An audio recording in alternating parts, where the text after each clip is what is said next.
जय श्री कृष्ण। राधे राधे। ज्येष्ठ महीने की कृष्ण पक्ष की एकादशी को अपरा एकादशी के नाम से जाना जाता है। पुराणों में अपरा एकादशी का बड़ा महत्व बताया गया है।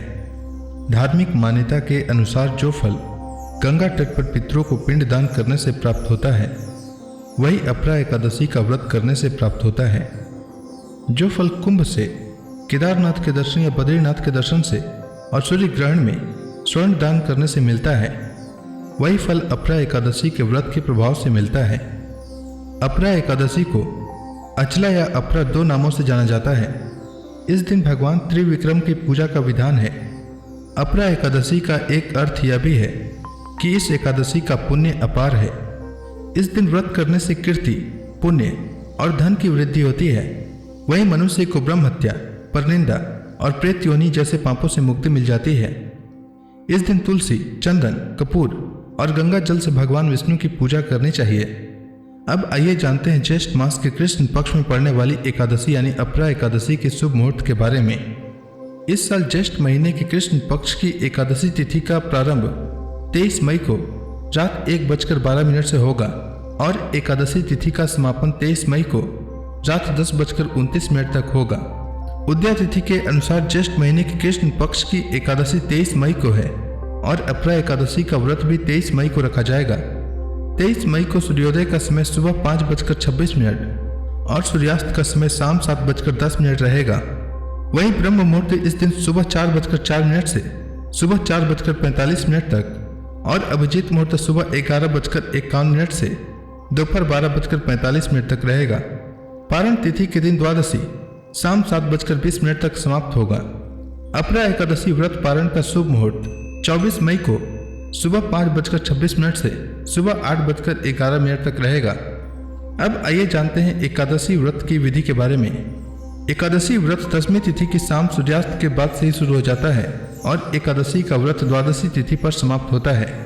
दशमी तिथि पर सूर्यास्त से पहले भोजन कर लें। इस दिन तामसिक भोजन से परहेज करें और सात्विक और हल्का आहार लें। एकादशी के दिन सुबह जल्दी उठकर स्नान करना चाहिए।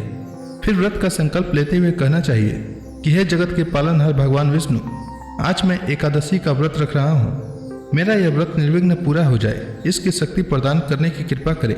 इसके बाद भगवान विष्णु के समक्ष दीप प्रज्वलित करें, गंगा जल से उनका अभिषेक करें, उन्हें तुलसी दल अर्पित करें, फल का भोग लगाएं और अंत में आरती करें। इस दिन अपरा एकादशी व्रत की कथा भी अवश्य सुने। साथ ही विष्णु सहस्त्र नाम का पाठ करें।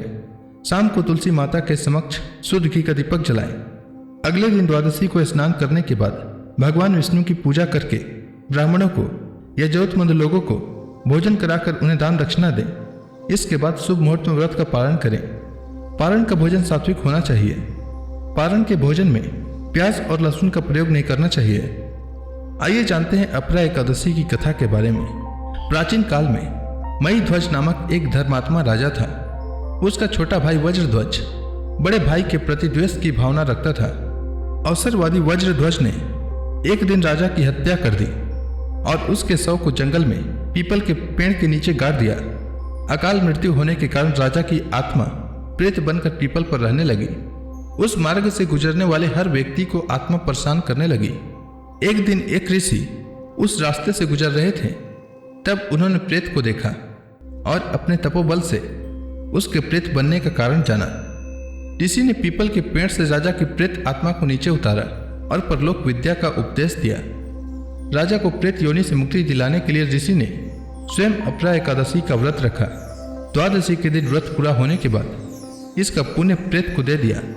व्रत के प्रभाव से राजा की आत्मा प्रेत योनि से मुक्त हो गई और वह स्वर्ग चला गया। उम्मीद है आपको अपरा एकादशी व्रत से जुड़ी जानकारी अच्छी लगी होगी।